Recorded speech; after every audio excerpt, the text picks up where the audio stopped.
is he? He is me. Hi, I'm Rafi Redzwan. This is he. Here is my chance to share some amazing stories with some amazing people that are inspiring to me. He celebrates everyday people of everyday life. He revolves around conversations that inspire others to change the world and make a difference in life, with a little bit of laughter and a whole lot of drama. Join me for personal stories and experiences on health and healing, successes and failures, recovery and discovery, anything relatable, and anything in between. He elevates us to rise again and live our very best life. Just so you know, you are not alone. He is with you. I want to do that as a topic, tapi I don't know whether it's appropriate. So I think That one is a bit more cheeky.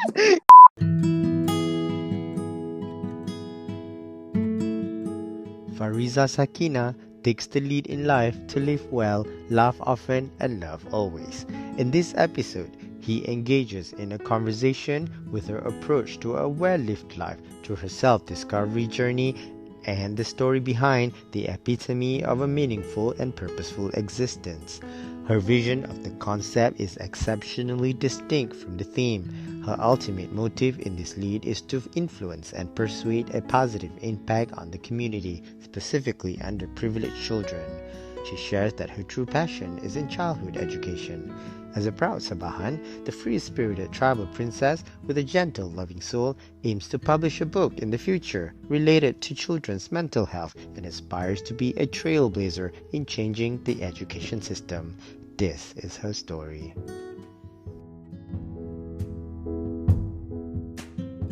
Hi, Fariza Sakina. Good morning, Rifi. Good morning. How are you?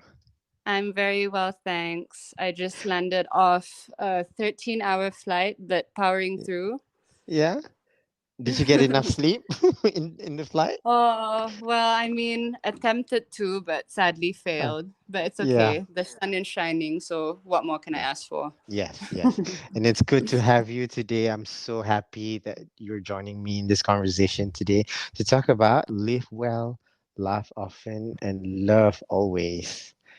I hope this conversation would talk about how you approach in a life for a well-lived life, laughed often, loved much through your self-discovery journey and the story behind the struggles and the challenges you face in life towards reaching a meaningful and purposeful life. And I hope this will serve as a vision of a life concept through your experience that motivate you to influence and persuade someone in making a difference in life. What is the meaning of live well, laugh often, and love always, according to you? So I really loved this question. And actually, when I was boarding the flight from London, I saw an advert which just caught my attention. And the quote was, "Can you live more with less?"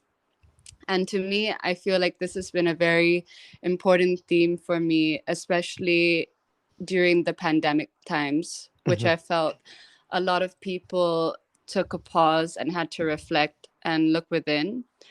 And I think for me, the simple answer is absolutely yes, you can live more with a lot less. And I mhm, think for me, it's about finding that balance for yourself because everybody is very, very different and they need to find what works for them. And mm, for me, it's also about not being so caught up in the pursuit of happiness. Because what I realize is you can never really be completely happy at one time, but it's more about finding joy in the tiny moments. It's moment to moment. So for me, mm, that's also another really important aspect.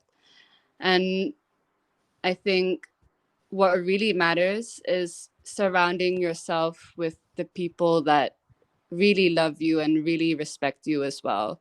So being able to let the love pour in and to give it back, I think mhm.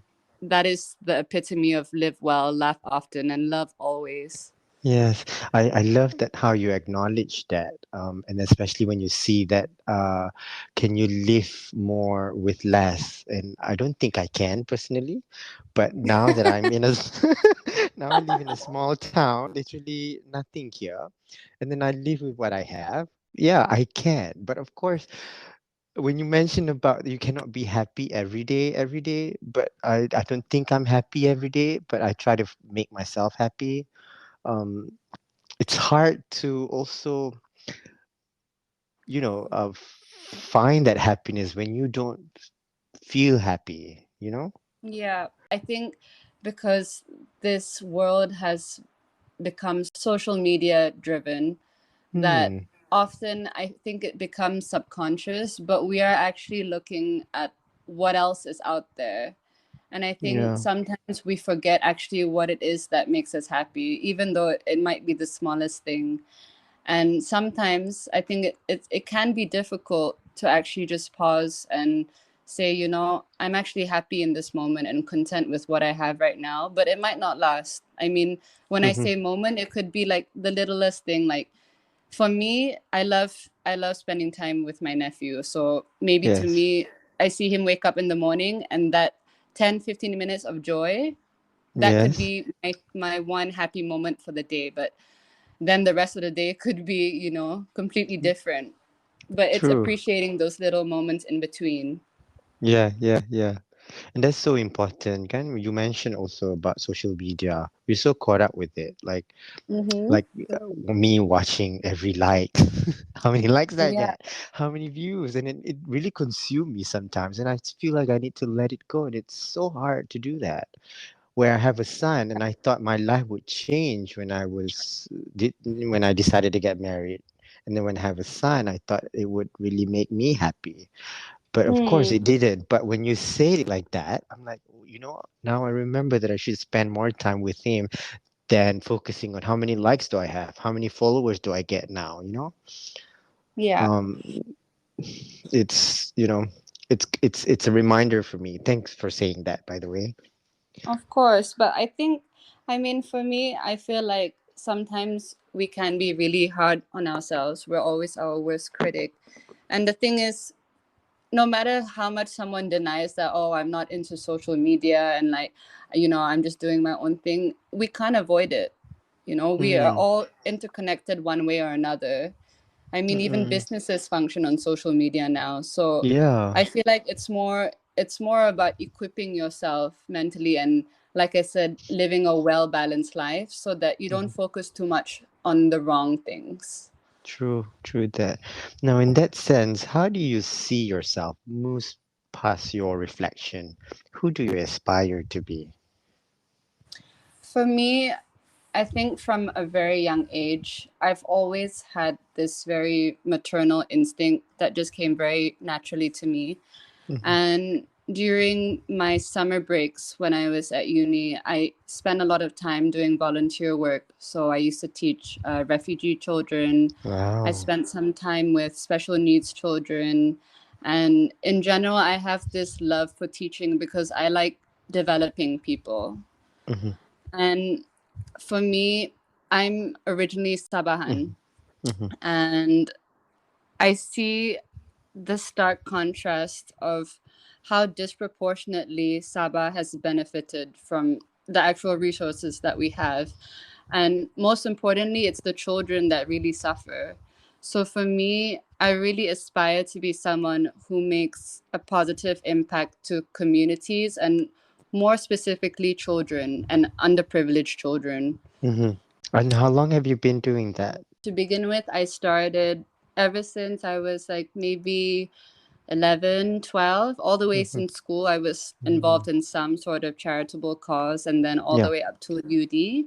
Hmm. And then, to be honest, when I was in consulting, I took a bit of a backseat because I didn't really have a well balanced life. And it sort of took me some time after quitting that job to sort of reflect and revisit my true passions. And now Yes. I'm going Yes. into it again. And I'm still Nice. currently working. I work for a PR firm, Yes. but but I am actually going back into childhood education, which is what my true passion is. And I Okay. recently just came back from Finland, actually, Yes. because the Finnish have one of the best education systems in the world. Hmm. So it's very current right now, to be And honest. I saw your journey in Finland, sharing some of the meetings you go, the presentations and whatnot. It's really Hmm. interesting. And would you be planning to, sort of bring that idea here one day in the future? 100%. I mean, one way or another, Mm-hmm. I still haven't finalized in what capacity I would do it in, whether it's opening a school or whether it's Mm-hmm. opening a teacher training center or even trying to get into the ministry to influence policy. I mean, Mm-hmm. there's a lot of things that, I've been inspired to do, but it's just about narrowing down what is actually needed for Mm. Malaysia. Well done. Well done, Fariza Sakina. Thank you. I love the idea. I really do. I love when it's for the people to use our, if we have the influence to make the best use of it for other people to benefit from that too. And how does this motto in life has changed you as a person? How do you embrace yourself in this journey? It took me quitting a very stressful job to Hmm. sort of come out of that shell Yeah. and just like reflect on what it is that really, really makes me wake up in the morning and makes me feel that sense of purpose. Hmm. Um, with no, I mean, with respect to my last workplace, I had Yeah. really, really great mentors, and it's a really, really great company as well. But I think it just wasn't fit with what I was actually good at. Mm. And even when I spoke to my boss clearly about how I was feeling and my intentions of going into something else, they were always very supportive. But for me, I can feel the changes in myself because I feel that I'm finally taking ownership of what I want, and I feel empowered. I haven't had this feeling in a while where, I have Mm. sleepless nights because I have so many ideas, and every morning that I wake up, I want to read more and I want to see what's going on in the rest of the world and speak to more people because I know that this is for me. Yeah. Yeah. You know it, right? When you have those dreams and then you think about it, you couldn't sleep, and you just want to do it, you know? Yeah. Yeah. And the other thing I felt that was worth mentioning is that sometimes it just takes a change of environment or even a change of social circle. Because when I went to Finland, I was obviously united with a lot of different people. It was from 27 different countries with the shared purpose, Mm. for to develop children and to reach out to underprivileged communities. Mhm. And just from that inspiration, I actually wrote a children's book, which I hope to Mm. publish. I Mm. hope to publish it this year, early this Mm. year, first quarter of this year, inshallah. Wow. Yeah. Wow. And and Yeah. um and may I ask what is the book will be about it? Briefly. So the themes behind the book will Mhm. be about children's mental health during the pandemic, celebrating diversity, and it's Mm. also going to depict all the beautiful sceneries in Sabah because it's going to be a Sabahan theme children's book. Yes, yes. Very nice, very nice. I'm looking forward to it. I really do. How long was the conference you attended in Finland? It was 1 week. 1 week, yeah. Mm. Okay. I really saw you posted some pictures of the sky. Was there aurora there too? Yeah, You saw it? yeah. Alhamdulillah, it was so wonderful. Wow. Cantik. Yeah. It's really it's really nice. And I saw you shared some of the discussion you had, the activities. Hmm. It looks so much fun. Yeah, it was really, really such a great opportunity. I feel very grateful to have Yeah, been there. And I met a lot of lifelong friends as well. very well. Now, in that journey, and throughout this journey in life, in this motto as well, to live, laugh, and love, what is your biggest challenge in life? For me, I think I've always grown up in a very tightly knit family. And I'm the youngest girl of three siblings. So I have two older brothers. So I think I've always been seen as like the baby in the Mm-hmm. family. Yeah. And I think with that, it's a double edged sword because whilst there is a lot of love, and of course, my parents are very nurturing and have always given me the best, Mm-hmm. I think there's another side to it where they are constantly living in fear that I might not know what's best for me.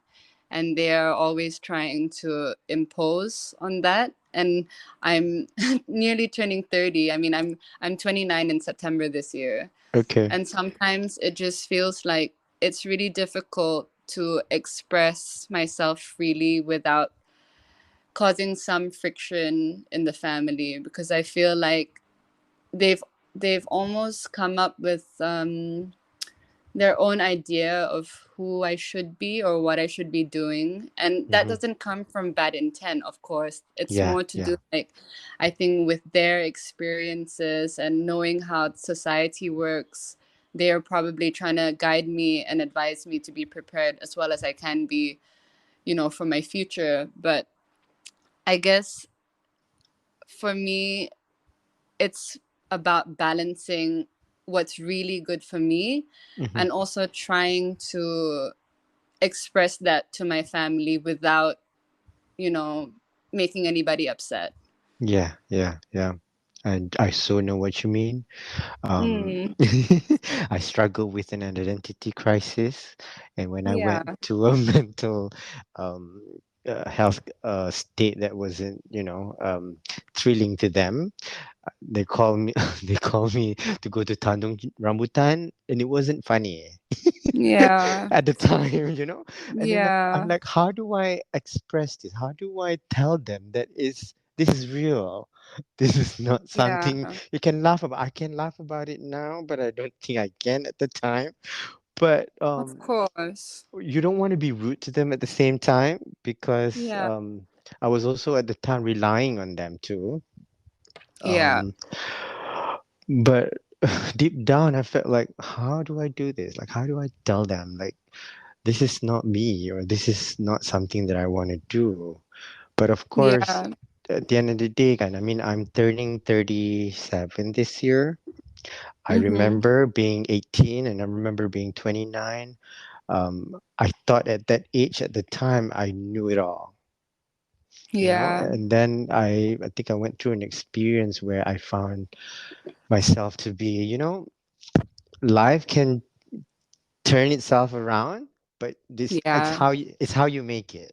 And I think, from coming from you, um I feel like, I think it's really, I think you know yourself well. You are very respectful. I think being respectful is very important too, Of course. and it would help you along the way as as Yeah. you brave the storm, Yeah. because life is challenging itself. Yeah. Of course. And I'm proud to hear this coming from you. I really do. I feel like you're telling me to remember myself too. The best thing that we can do for each other is to be a network that we can lean on, Yeah, yeah. a shoulder to lean on, because sometimes I feel like it's easy to forget that there are actually people that you can talk to, and a lot of people that go through the same things that you do. Hmm. Hmm. You're absolutely right. What is your message to anyone who is struggling right now and dreams of being who they wish to be, hopefully to live a more meaningful and purposeful life, regardless of who they are, where they're from, um, you know, what the background is? For me, I think reflection is very important, to be able to sit with yourself and really, really look within and try to see your life in the future, and try to try to look over the past as well and see what are those moments that really make you happy, and when are those moments that make you feel most empowered and just like yourself. I Mhm. mean, at the end of the day, of course, there are a lot of people. I mean, I think I'm speaking on behalf of, I guess, a lot of Asian communities where I feel it is quite common to have this sort of identity crisis where you're trying to come into your own, but at the same Mm. time, it's kind of difficult to leave the house, and you also, want to have that good relationship with your family, because of course it's not all that bad. I mean, if you have a family, that's already something to be grateful for. Mhm. And you know it's it can be a struggle, but at the Mhm. same time, I think when you become confident about what is your purpose and what makes you happy, and Mhm. if your family can see that or your loved ones can see that, I don't think they will have a problem with it in the long run. It might take some time to convince, but the thing is, you radiate your energy. If you are happy and people can see that, why would they be against it? And if they are, you just have to make that choice for yourself. I mean, who else Mhm. is going to live your life for you? Yeah, well said. Well said. Well said. I mean, we all. Word. I terdiam. Sebab because I had that choice to be with someone else Yeah, and leave my family behind. I can hurt. I mean, they would accept, my parents would accept it, but yeah, my relatives would they love me too, but they probably won't accept it, and will be the ones that telling my parents, hey, why you did let them do that, whatever. But I had the choice, but I cannot sacrifice my family. So sebab tu I terdiam. I macam, if I but I have to live my life too, you know. yeah, I also have to be happy, but because of I need to make other people happy, where does make you stand? of course, exactly. Kan? Yeah, What are your words of wisdom you hold on to make a difference in life? I think for me, as much as I really encourage self love and doing that inner work, I think it's also really important to learn empathy and to see Mhm. different things from different lenses. Like, for example, for me, growing up, and I feel like this is a very common issue as well, I Mhm. may have had more difficult relationships with some of my family members. Mhm. But I think with maturity, experience, and communication, you start to understand why people are the way they are. And more often enough, you actually come to realize that, these people love you and they always have good intentions, but it's Yeah. just that there is some miscommunication because there's a lack of empathy mutually, Mhm. not just from one side, but I think, if you can find a way to communicate to others how you feel that is not so aggressive and confrontational, it just provides an environment where you might get the same in return, but at the same time you can't expect it because Yeah. you might get disappointed. True but that. but for me, I think it's about doing what you can to take ownership of your life and to just keep moving forwards, because sometimes the future can be overwhelming. Like, you want to accomplish so many things, you want to be this person, but you know just taking the smallest step day by day really, really helps, because if you think about 10 things, it's impossible to accomplish in one day, but you can take Yeah. that one step that brings you a little bit closer, and then over time, the less you think about doing something and the more you actually just say yes, take a chance and just do it. Yeah. It's Yeah. so much easier, and you just keep moving on and on. And Kan? for me, the other thing is also, the grass is always greener on the other side. You know, that Mm-hmm. as humans, I feel like, as I said, it's in our nature. I mean, in this generation especially, to, you know, forget our blessings and think about what we don't have and think about the future. And, you know, we're all in this rat race where we're in this constant pursuit of happiness, and we might feel disappointed because we can never reach that, you know, final level of contentment where you say, okay, I don't want anything more. Because one Mm-mm. moment you might say that, and then the next moment everything changes again. Yes, yes, You know, yes. life is so temperamental. So for me, it's also about Mm-mm. going with the flow and, you know, letting yourself be. True, true. I need to let go of that idea of myself wanting to be, wanting to be, okay, to Prince Martin, for example. Oh my goodness. That would never happen, right? And I have so many years to live, and I, Oh my or god. maybe being Henry Golding or Michelle Obama or or Lady Gaga. That's something I will never be, but I can't. And I'm sitting here in this little town, feel like nobody. Aw. But But here you we know, are having such a we're having a delightful conversation, and I made you yes, laugh. So that's a great thing. that's a great thing. Thank you. Oh my god, oh my god, I need to let You're go of so that. cute. I need to let go of that. But Your you secret is know, it. safe with me.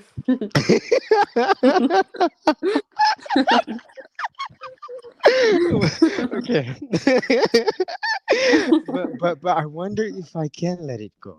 Do you think anyone can let it go for something you know, I some of the question I ask is really about the questions to me, you know, because if people like you, if people like some of the people that I've spoken to on my podcast can answer that for me, it really helps me to understand myself. Like, you know, you're right. You be see the blessings, and it, of course, we as humans see the grass is always greener on the other side. I see London is greener, of course. Yeah. But when you live Not there, of always. course, Not yeah, not always. always, right? Like Yeah. America, we see America so green and it's like, wow, the house like that, like that. But when I was living there, of course, it's a good life. It's the American dream, but the taxes are so high. The Yeah. hospitalization is super expensive. They're Yeah. like eating you alive. And if you don't do Yeah. well, I don't know how they can make it. I really don't. That's why you got people like Barack Obama talking about for the people because there's a lot of poor people over there, Yeah. you know, It's true. and they can't even afford healthcare. Yeah. So It's so true. to look back, you mentioned about to look on the bright side and be see the blessings, and you know, you remind me also like to be grateful for what I have today Of and course. stop looking. I mean, it's okay to want more in life. It's okay to Of want course. comfort, to have a dream, yeah, and to have aspiration to who you want to be. But at the same time, find that balance. I think that's the key, uh, the keynote here is to find that balance, like you said, to Absolutely. know where you stand. Yeah, yeah.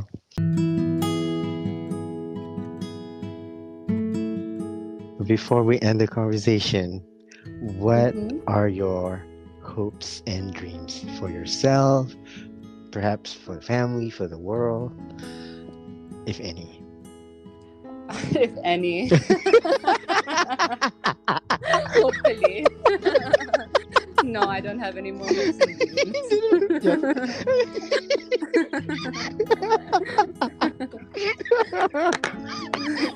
Oh my god, your laugh is so cute. If any, because you're living a dream. I think to me when I when I look at you, I'm like, wow, bestnya. Yeah, but I No, mean, see, bukan I tak then best, tapi macam best tengok orang kan sometimes. Uh, of course, of uh, course. But I uh. mean, we all guilty of that, anyways. Yeah, yeah. But my hopes and dreams, honestly, for me, it circles back to children and Yes. Yes. For me, I'm a really proud Sabahan. I mean, it's really something that's big part of my identity. And I see that, a lot of children don't have access to good basic education. And I really hope that in one way or another I can make a positive impact, whether it's through being a advisory role to the Ministry of Education maybe, or whether it's really going onto the ground to be a teacher itself, or how they could do things differently, or there's this new concept of green schools, forest schools. I think it's quite famous in Bali now, and just looking at the nature that we have in Sabah, which we have so much of, and it's so beautiful. I feel like we can have a lot of these green schools, and I would love to change the mindset, because I feel like education in an Asian community has always been very results oriented. And Yes. I think the energy is coming down from us adults as well, because our our society is becoming Mm-hmm. a lot more competitive. Mm-hmm. It's no longer about A stars, like you have to have extra subjects, and a master's is already the minimum, and then when you go into the corporate world, it's like it's never ending. And Mm-hmm. of course, as parents, you only want to equip your children to be prepared for all these obstacles which are just increasing.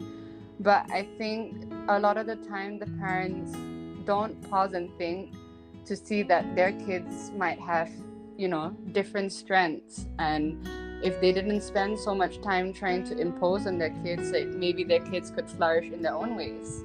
Because I Yeah. feel like all children are different, and everybody will have their different strengths. And rather than trying to make children conform and strip them of their creativity so early on, because I Yeah. can see this even in parents. They are so obsessed with, like, what school is your child going to, and are they reading yet, are they writing yet? And these are, like, Mm-hmm. I'm talking about little kids. Like, my target group is age 2 to 7 years old.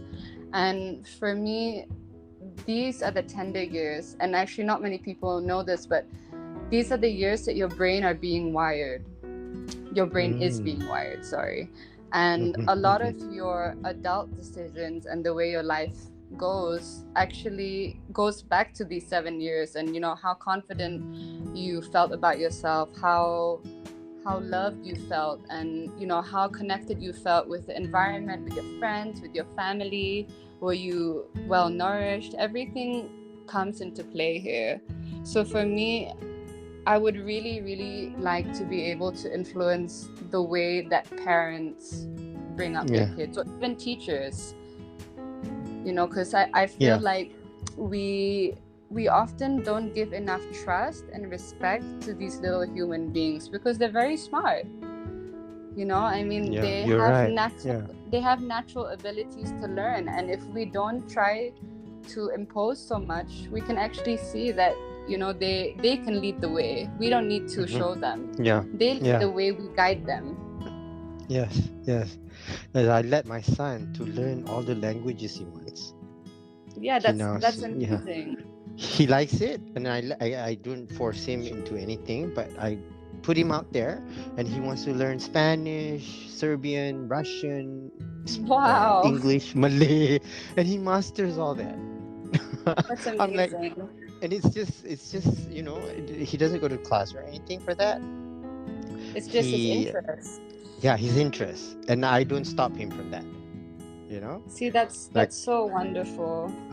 and I think I should celebrate that. He doesn't like Jawi and stuff so much because it's Mm-hmm. limited also. It's Yeah, but he likes the alphabets. He yeah, the more he finds out there's so many alphabets, the more he digs deeper into it.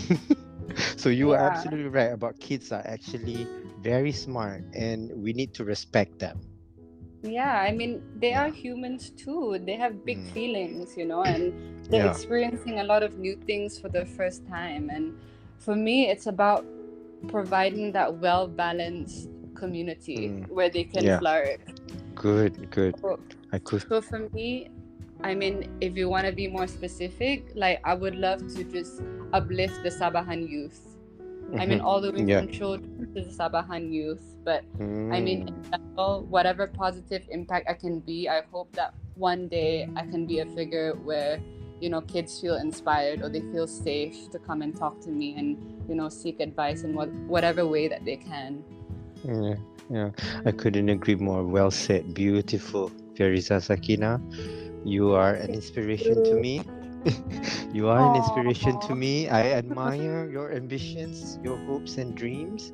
I wish you all the best in all that you do. I'm sure you'll Thank be you so very much. successful. And buy my And book, please. yes, yes, you can buy your book. It's coming out Click on the sometime link. this year. Oh, people in the studio, Subscribe. everyone get a book. Everyone get a book. You get a book. You get a book. Kono Oprah. Yeah, the only problem is I'm not a billionaire giving out free things. Guess what to pay. And I'm not Oprah Winfrey. I cannot give them a book. I don't have audience in front of me, but I like to Aww, pretend. it's okay. It's our hopes and dreams. There you go. Yes, yes. Thank you for making me laugh. I hope people find the light in this conversation. Once again, thank you, Fariza Sakina. Thank you so Thank much. you.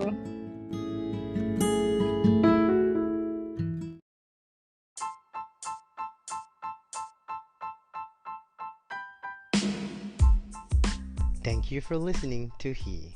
A new episode is available every Thursday, and don't forget to subscribe, rate, and review. We'd love to hear from you. Follow me on social media at Rafi Ridzwan and at He Podcast for all the updates and behind the scenes. Once again, thank you for listening to He with Rafi Ridzwan.